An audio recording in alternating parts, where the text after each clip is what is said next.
We're going to look at qualifying the buyer. Qualifying the buyer.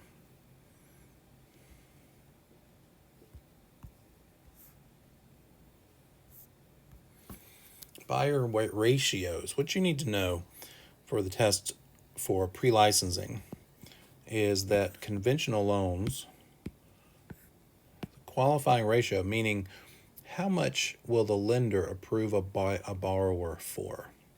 Well, they're going to look at qualifying ratios. They know that for a conventional loan, the lender wants to make sure that borrower is set up for success. And so the rule of thumb, the numbers, the ratios they look for is 28% of the gross income. How much are you making per month before paying taxes?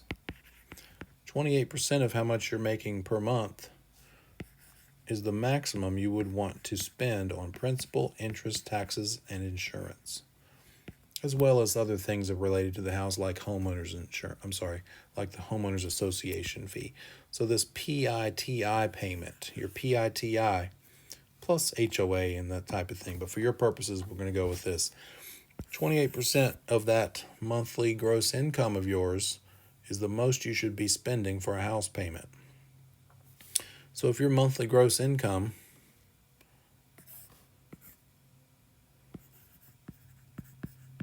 let's turn this into a little T formula.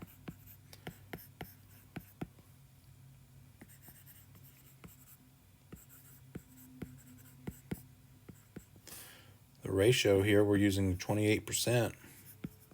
Your monthly income, let's say you're doing okay. You're making $8,000 a month. What's 28% of $8,000?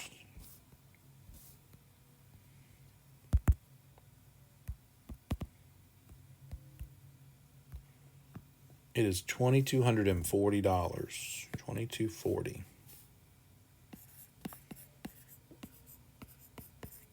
That means the most you should spend on a house payment, if your gross monthly income is $8,000, the most you should spend on this PITI is $2,240.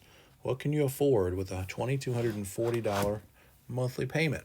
Well, that's the next step that we don't need to do here, but that's going to depend on the interest rate and some other things. For this test problem, you just need to know this circle formula and be able to calculate what the front end ratio is, and then also this other thing called the back end ratio. Your mortgage payment, PITI, should be no more than 28% of your gross monthly income. Well, that's not real life, right? That's not the only expenses you have in a month. House payment is not all there is.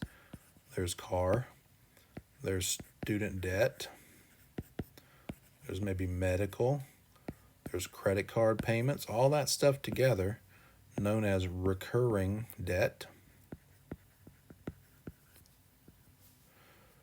That recurring debt plus the PITI should not exceed 36% of your monthly income. So let's take our $8,000 monthly income. This time we're going to multiply it by 36%. See what our qualifying ratio is at that level.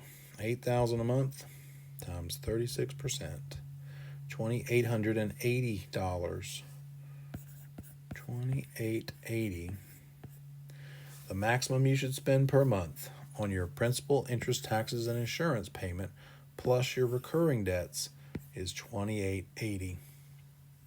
And that's how a lender will qualify. What if we find out that the house payment that the borrower wants because of the size of house, price of house, is $2,300? Well, then they don't qualify under the front end ratio. They would qualify possibly under the back end ratio, but they might have to adjust some of these other things. They might have to pay off some debts, maybe pay off that car payment.